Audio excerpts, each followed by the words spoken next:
Amigas, amigos, ¿qué tal? Bienvenidos de nuevo a esta serie que llamamos, como ya sabéis, Asia Religiosa. En este quinto programa nos vamos a centrar de manera específica en una de las corrientes religiosas y filosóficas más renombradas del continente asiático y particularmente de China. Me refiero al taoísmo.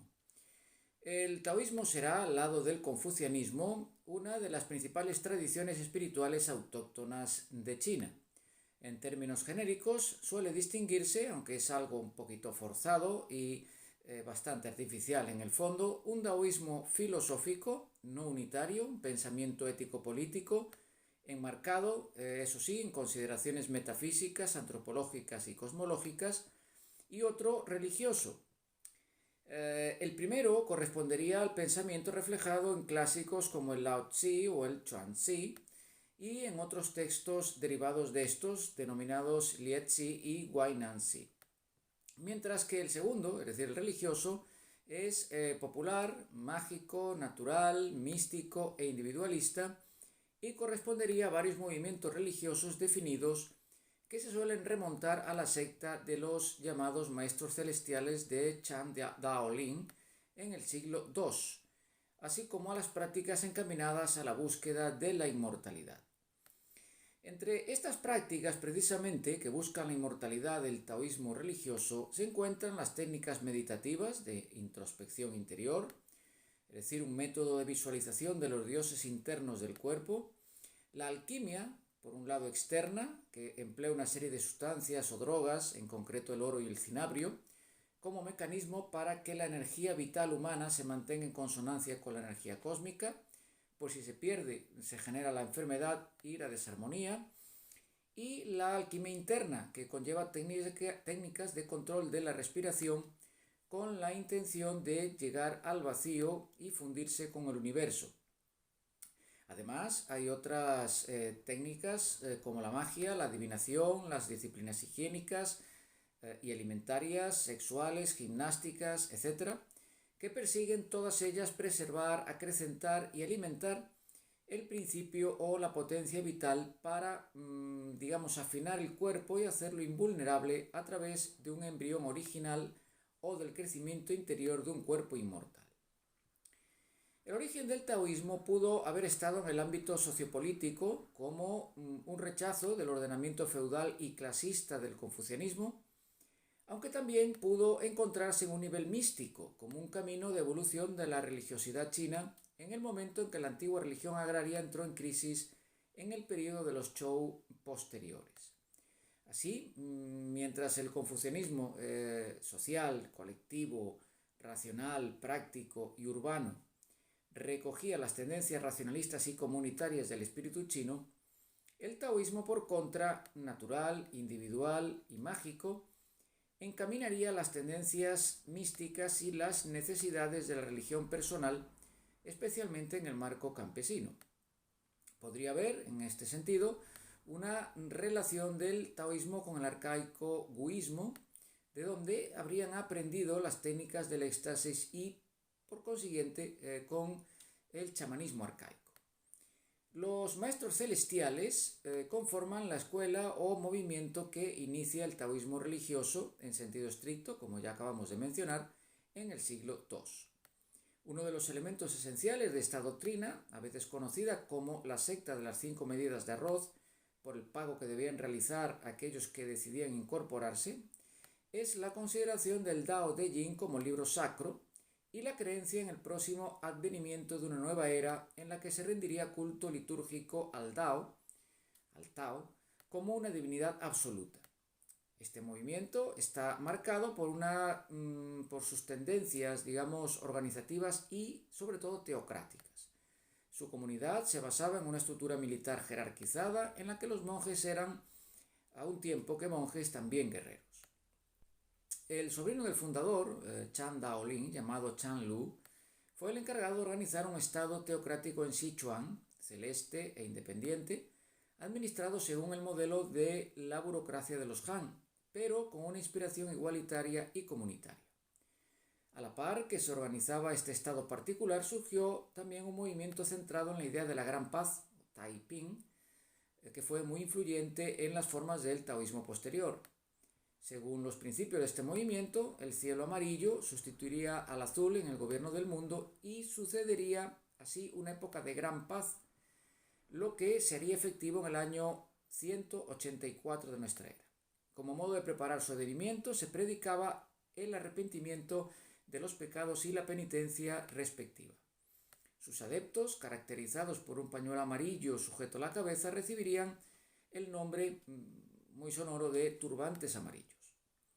Es bastante probable que uno de los principales propósitos originarios del taoísmo haya sido el deseo de sustituir los usos chamánicos, la posesión y el trato con las entidades espirituales como mecanismo para enfrentarse a las enfermedades y calamidades de distinto tipo, lo que le conferiría, según sus seguidores y fieles, un carácter, digamos, terapéutico.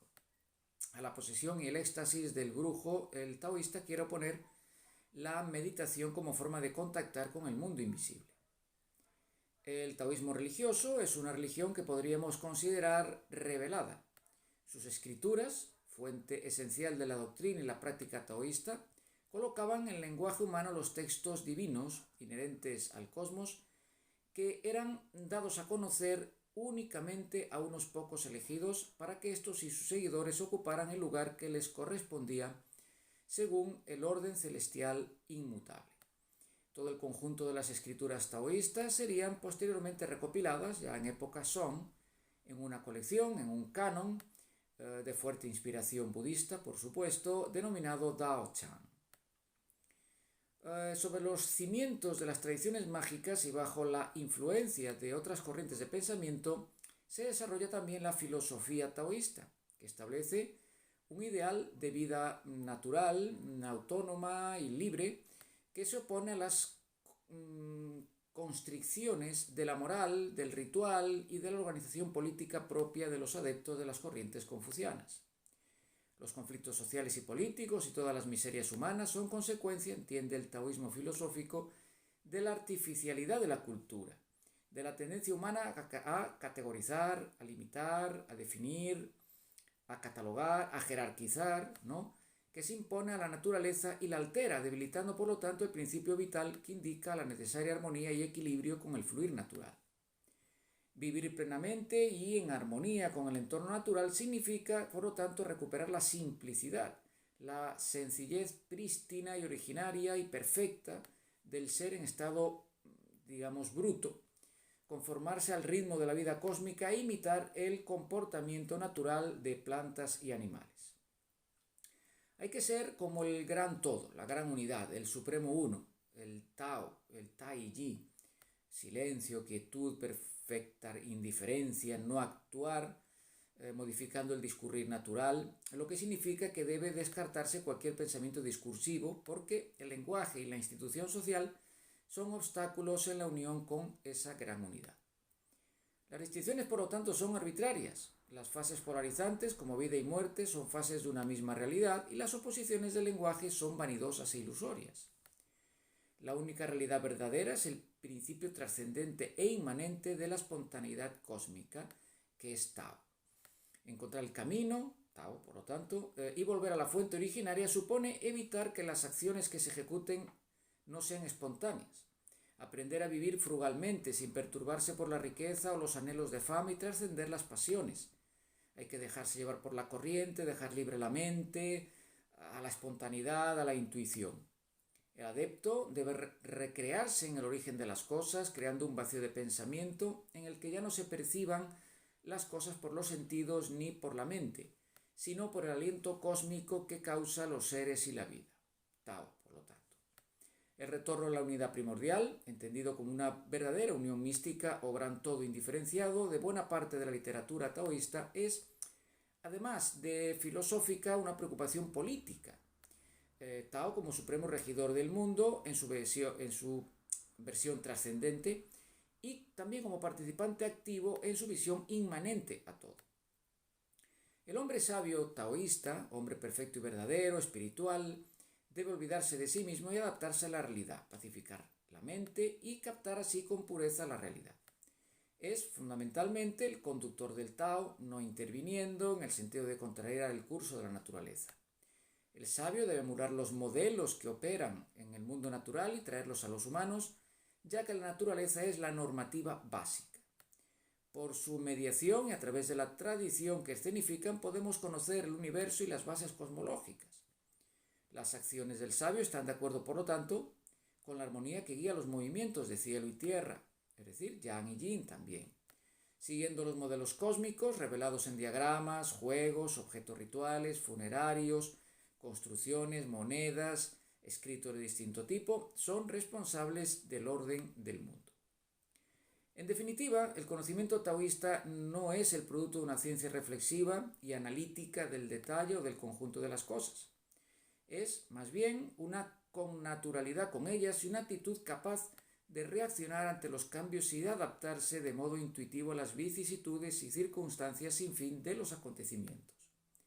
La aceptación de la transformación y el cambio confluyen en la actitud del sabio que logra la indiferencia absoluta respecto a la salud, la enfermedad, la vida y sobre todo la muerte. Vamos a hacer un pequeño resumen de lo que el taoísmo supone para que os queden las ideas claras y bastante definidas, al menos aquellas que entiendo que son más relevantes. En primer lugar, el taoísmo es una de las principales tradiciones espirituales autóctonas de China, como ya dijimos.